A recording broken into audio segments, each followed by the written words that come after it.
오늘 마태복음 10장 말씀을 통해서 말씀을 깨닫는 지혜와 응답받는 기도의 은총이 넘치게 되시기를 축복합니다. 이것을 너희에게 이르는 것은 너희로 내 안에서 평안을 누리게 하려 함이라. 세상에서는 너희가 환난을 당하나 담대하라. 내가 세상을 이기었노라. 세상에서는 너희가 환난을 당하나 담대하라. 내가 세상을 이기었노라. 요한복음 16장 33절 말씀입니다. 이 말씀과 마태복음 10장 16절의 말씀을 함께 묶어서 기억하시기 바랍니다. 마태복음 10장 16절 보라 내가 너희를 보냄이 양을 이리 가운데로 보냄과 같도다. 그러므로 너희는 뱀같이 지혜롭고 비둘기같이 순결하라. 두 말씀을 이어서 읽어볼까요? 세상에서는 너희가 환난을 당하나 담대하라. 내가 세상을 이기었노라. 보라 내가 너희를 보냄이 양을 이리 가운데로 보냄과 같도다. 질문부터 드릴까요? 예수님은 제자들을 파송하시면서 말씀을 하십니다. 내가 너희를 보냄이 양을 이리 가운데로 보냄과 같도다. 예수님께서 이 말씀을 하시는 이유는 양을 이리 가운데로 보내야 하는 걱정 때문일까요? 양인 성도들을 세상에 파송하시는데 세상은 이리 때라 양을 이리 가운데로 보내는 것이 너무 걱정이 되셔서 하신 말씀일까요? 성도 여러분, 우리는 지금 마태복음을 읽으면서 하나님이 어떤 분인지를 아는 것에 초점을 맞추고 있습니다. 그렇다면 마태복음 10장을 읽을 때도 하나님의 관점으로 읽어야 합니다. 마태복음 10장은 예수님께서 제자들을 파송하시면서 하신 말씀입니다. 우리는 마태복음 10장을 읽을 때 파송을 받는 제자들의 관점이 아니라 제자들을 파송하시는 예수님의 관점으로 읽어야 합니다. 파송을 받는 제자들에게 초점을 맞추면 이렇게 질문을 해야 합니다. 누가 제자에 뽑혔는가? 제자에 뽑힌 자격이나 조건은 무엇인가? 보냄을 받은 제자들은 어떤 일을 어떻게 실행했는가? 제자들의 능력, 제자들의 실력에 초점을 맞추게 됩니다. 그런데 파송을 받는 제자들의 입장이 아니라 보내시는 예수님의 관점에 초점을 맞추면 질문은 전혀 달라집니다. 어디로 가야 할지, 가야 할 곳을 정하시는 분은 예수님이십니다. 제자들을 파송하시면서 파송받는 제자들에게 무엇이 필요한가를 알고 일체를 준비하는 것도 예수님의 몫입니다. 파송받는 제자들이 갖추어야 할 것이 무엇인지를 아는 분도 예수님이시고 제자들이 갖추어야 할 것을 공급하시는 분도 예수님이십니다. 예수님의 능력, 예수님의 권세, 예수님의 위엄, 예수님의 지혜에 초점을 맞추게 됩니다. 그러므로 성도 여러분, 마태복음 10장을 읽으면서 초점을 보냄받는 제자들이 아니라 보내시는 예수님에게 맞춰보시기 바랍니다. 성경은 우리를 세상에 보내시는 분이 누구이신가를 계시합니다.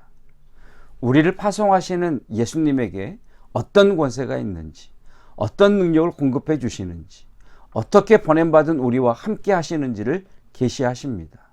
보세요 여러분, 외국으로 파병을 받는 군인들은 자신들을 파송한 국가의 격을 신뢰합니다. 국가가 내게 필요한 것을 공급해 주고 국가가 나를 지켜줄 것을 신뢰합니다. 중요한 것은 국가의 힘, 국가의 파워지요. 나를 파송한 국가가 힘이 없으면 파송받은 병사는 늘 불안합니다. 그러나 나를 파송한 국가가 힘이 있으면 파송받은 곳에서 당당할 수 있습니다. 주어진 임무에 충성할 수 있습니다. 나를 보낸 국가의 힘 때문입니다. 다시 16절 말씀입니다. 보라 내가 너희를 보냄이 양을 이리 가운데로 보냄과 같도다. 보라 내가 너희를 보냄이 양을 이리 가운데로 보냄과 같도다. 예수님께서 제자들을 파송하시면서 너무 걱정이 돼서 하시는 말씀일까? 아니면 성도를 세상에 보내시는 것이 너무 걱정이 되셔서 하신 말씀일까요? 보라, 내가 너희를 보냄이 양을 이리 가운데로 보낸 것 같도다. 이 말씀이 성도를 세상에 보내시는 것이 걱정이 되셔서 하신 말씀이시라면 안 보내셔야 됩니다. 지금 16절은 하나님의 걱정이 아니라 하나님의 당당하심, 하나님의 자신감입니다. 내가 너희에게 새로운 삶을 주었다. 성도인 우리에게 지혜와 능력을 주었다. 그래서 어떤 일이 닥쳐와도 너희는 흔들리지 않는다. 이길 것이다. 이긴다.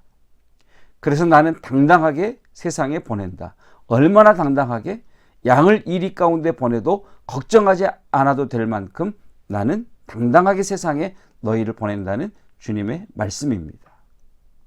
사랑하는 성도 여러분, 하나님은 우리를 세상에 보내실 때 걱정하고 보내신 것이 아닙니다. 더러운 귀신을 쫓아내며 모든 병과 모든 약한 것을 고치는 권능을 주셨습니다. 예수 그리스도의 이름의 권세를 주셨습니다. 우리를 세상에 보내시면서 하나님께는 당당함, 자신감이 있으십니다. 어떤 당당함, 어떤 자신감일까요? 우리가 능히 세상을 이길 것이라는 당당함, 자신감입니다. 양을 이리 가운데로 보내놓고도 걱정하지 않을 만큼의 자신감입니다. 저와 여러분을 세상에 보내신 하나님의 권세가 어떠한지를 알기를 축복합니다. 나를 세상에 보내시면서 나와 함께 동행하시는 예수 그리스도의 왕 되심을 아는 지혜가 있기를 축복합니다. 우리에게 기름을 부으시고 은사들을 부어주시는 성령 하나님께서 우리와 함께 영원히 계심을 아는 은총이 있기를 축복합니다. 오늘도 우리는 세상 가운데로 들어갑니다. 임금들 가운데로, 통치자들 가운데로, 부자들 가운데로, 잘난 사람들 가운데로 들어갑니다. 그러나 우리를 보내신 분이 어떤 분이신지를 알면 우리도 당당할 수 있습니다. 자신감이 넘치는 멋진 성도로 살아갈 수 있습니다. 왜입니까? 내 실력, 내 능력, 내 힘이 아니라 나를 보내신 하나님의 능력, 나를 보내신 하나님의 권세, 나를 이 세상 가운데로 보내신 하나님의 함께하심, 이 은혜 때문입니다. 하나님을 아는 이 은혜가 있기를 축복합니다. 하나님의 전능하심과 위대하심을 증명하는 증거가 되시기를 주님의 이름으로 축복합니다. 기도하겠습니다. 세상에서는 너희가 환난을 당하나 담대하라. 내가 세상을 이기었노라. 이미 세상을 이기시고 우리를 세상 가운데 보내시며 하나님의 당당하심, 하나님의 자신감을 보라, 내가 너희를 보냄이 양을 이 가운데로 보낸 것과 같도다 말씀해 주셨습니다. 하나님은 얼마나 당당하시고 자신감이 넘치시느냐. 양을 이리 가운데로 보내놓으시고도 걱정하지 않으실 만큼 자신감이 넘치십니다. 하나님이 우리와 함께 하시기 때문입니다. 하나님의 능력이 우리에게 임하였기 때문입니다. 하나님의 지혜가 우리의 지혜가 되었기 때문입니다. 나를 보내신 하나님, 나와 함께 하시는 하나님, 나를 앞서가시는 그 하나님과 함께 세상 가운데로 걸어가고 있음을 알게 하여 주시사 하나님의 당당함이 나의 당당함 되게 도와주시고 하나님의 자신감이 나의 자신감 되기를 원합니다. 모든 더러운 귀신을 쫓아내며 모든 병과 모든 약한 것을 고치는 권세를 주신 나사렛 예수 그리스도의 이름으로 명하노니 성도들의 삶의 모든 어두움의 먹구름은 물러갈지어다. 더러운 악한 영들은 떠나갈지어다. 모든 병은 치유될지어다. 회복될지어다. 주의 말씀대로 이루어지게 하옵소서. 예수 그리스도의 은혜와 하나님의 사랑하심과 성령 하나님의 기름 부으심이 세상 가운데로 당당하게 걸어가는 하나님의 성도된 이들을 위해 영원토록 함께 하시기를 축원하옵나이다. 아멘.